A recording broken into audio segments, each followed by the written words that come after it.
Assalamualaikum warahmatullahi wabarakatuh. Perkenalkan, nama saya Laode Abdul Raja Syakis dengan nomor induk mahasiswa S1B1222039 dari kelompok 3, ujian akhir mata kuliah pengantar arsitektur. Pada kesempatan kali ini, kelompok kami akan membawakan materi dengan judul Teknik Gambar Perspektif. Pokok pembahasan yang akan kami bawa meliputi 1. Pengertian, 2. Sejarah, 3. Unsur prinsip, yang keempat jenis-jenis, dan kelima teknik. Materi pertama akan dibawakan oleh teman saya, Laode Asrarudin Fadilat Fahirin, yang akan membawakan materi tentang pengertian teknik gambar perspektif. Assalamualaikum warahmatullahi wabarakatuh. Perkenalkan, nama saya Laode Asrarudin Fadilat Fahirin dengan NIM E1B1222037. Pengertian perspektif secara etimologi berasal dari bahasa Italia, yaitu prospettiva, yang berarti gambar, pandangan, atau sudut pandang.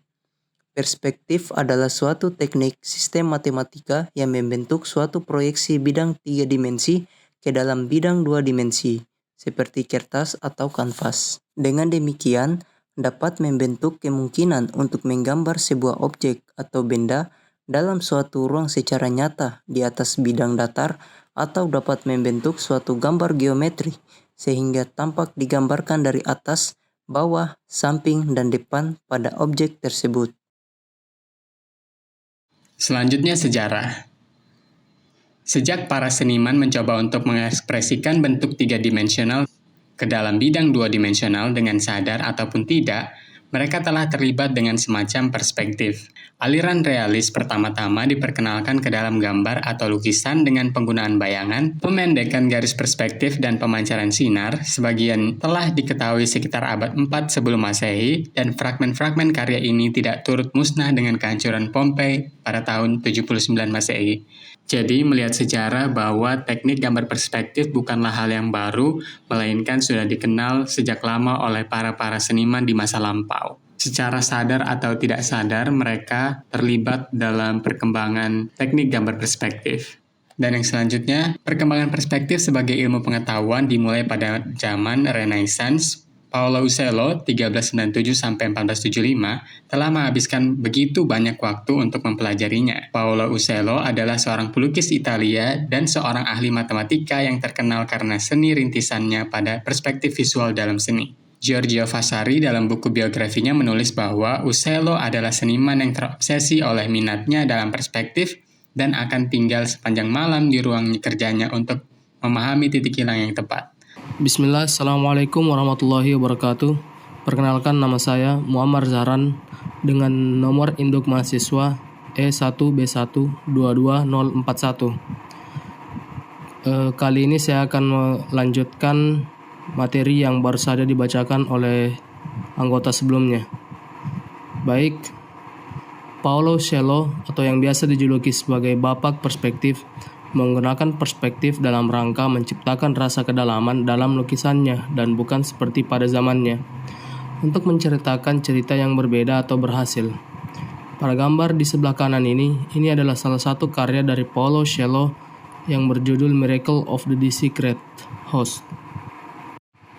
Selanjutnya, perspektif ini dikembangkan oleh para pelukis-pelukis Renaissance generasi selanjutnya, seperti Filippo Brunelleschi, Leonardo Battista Alberti, kemudian Andrea Mantegna, Leonardo da Vinci, Michelangelo, dan yang terakhir Raphael pada tahun 1483 sampai 1520. Perkenalkan, nama saya Muhammad Syarif, NIM S1B1222043, akan membacakan materi selanjutnya tentang unsur-unsur perspektif. Unsur-unsur perspektif ada 4, yaitu garis horizon, garis batas, titik hilang, titik pandang. 1. Garis horizon. Yang dimaksud bidang horizon dalam gambar perspektif adalah bidang hayalan. Kedudukannya selalu setinggi mata pengamat dan sejajar dengan bidang dasar, berupa garis mendatar dengan ketinggian mata pengamat dan memisahkan gambar yang di atas dan di bawah. Tinggi cakrawala bervariasi menurut tinggi mata si pengamat. Sikap pengamat duduk atau berdiri menentukan tinggi cakrawala. Nama saya Rusdiawan dengan nomor induk E1B12209 garis batas. Garis batas adalah penghabisan pandangan dari semua bidang horizontal. Ketika kita memandang suatu objek, terdapat batas pandangan, maka dari itu terjadi garis batas suatu benda. Selanjutnya, titik hilang. Titik hilang adalah titik dalam gambar perspektif di mana garis-garis yang sesungguhnya dalam keadaan sejajar akan menghilang menuju titik tersebut. Objek-objek yang pada kenyataannya sama besar, bila posisinya memenuhi pengamat, akan tergambarkan lebih kecil daripada objek yang lebih dekat dengan pengamat. Letak titik hilang segaris lurus dengan garis cakrawala. Untuk perspektif, 1 titik hilang dan 2 titik hilang. Assalamualaikum warahmatullahi wabarakatuh. Saya Nurhuda Irsandi dengan NIM E1B1222047 akan membacakan materi selanjutnya. Titik pandang. Titik pandang merupakan tempat pengamat berada. Dari titik tersebut, pengamat memandang objek dengan sudut pandang tertentu. Semakin jauh pengamat berada dari objek, semakin luas pula objek yang mampu dipandang pengamat. Biasanya objek pandangan dalam fokus yang tajam pada manusia adalah relatif kecil titik tempat menghilangnya. Benda-benda yang menjauh dari pandangan mata untuk benda yang tegak lurus dengan bidang vertikal. Jenis-jenis perspektif. Pertama, perspektif mata katak. Kedua, perspektif mata normal. Ketiga, perspektif mata burung. Perkenalkan, nama saya Muhammad Farhan Syafar dengan nomor induk mahasiswa E1B1222045 akan membacakan materi selanjutnya tentang perspektif mata katak. Teknik gambar perspektif mata katak adalah sebuah teknik yang digunakan untuk menggambar objek dalam perspektif yang terlihat seolah-olah dilihat dari sudut pandang mata katak. Sehingga nantinya dihasilkan penggambaran yang berbeda.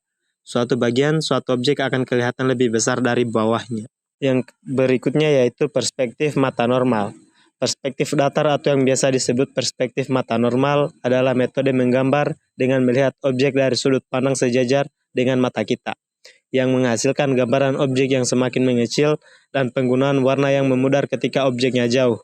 Sedangkan objek yang akan terlihat membesar dan dengan menggunakan warna yang semakin jelas ketika objek dekat. Perspektif mata burung. Menggambar perspektif dengan cara mata burung seolah-olah kita melihat suatu objek dari ketinggian, sehingga nantinya objek gambar yang dihasilkan bagian atasnya terlihat lebih besar dan bagian bawahnya mengecil. Teknik perspektif. Teknik perspektif ada 3, yaitu 1 titik hilang, 2 titik hilang, dan 3 titik hilang. Perkenalkan, nama saya Woode Rati Maharani dengan NIM E1B1222053. Yang pertama, perspektif 1 titik hilang. Perspektif ini mempunyai arti bahwa saat menggambar, maka fokus yang dituju hanya ada di 1 titik saja.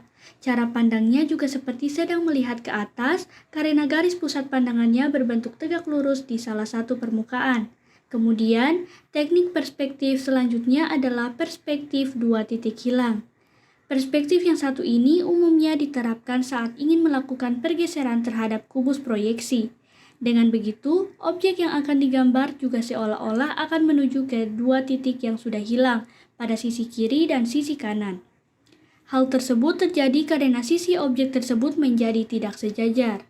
Perkenalkan, nama saya Adrian Ode, NIM E1B1222055, akan melanjutkan materi tentang 3 titik hilang. Teknik perspektif ini dapat dipublikasikan dengan cara memakai 3 titik yang berguna untuk menarik semua objek.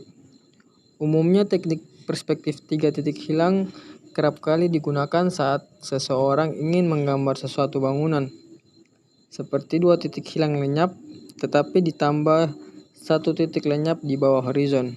Kesimpulannya, berdasarkan pembahasan, dapat disimpulkan bahwa gambar perspektif merupakan cara menggambar suatu objek real ataupun imajiner yang menitik beratkan pada penglihatan mata ataupun menurut pandangan mata seorang penggambar, di mana gambar perspektif ini adalah penggabungan dari seni dan juga ilmu untuk menggambar suatu objek di atas sebuah bidang yang datar, sehingga hasil gambarnya terlihat seperti pandangan mata dari suatu jarak dan juga posisi tertentu.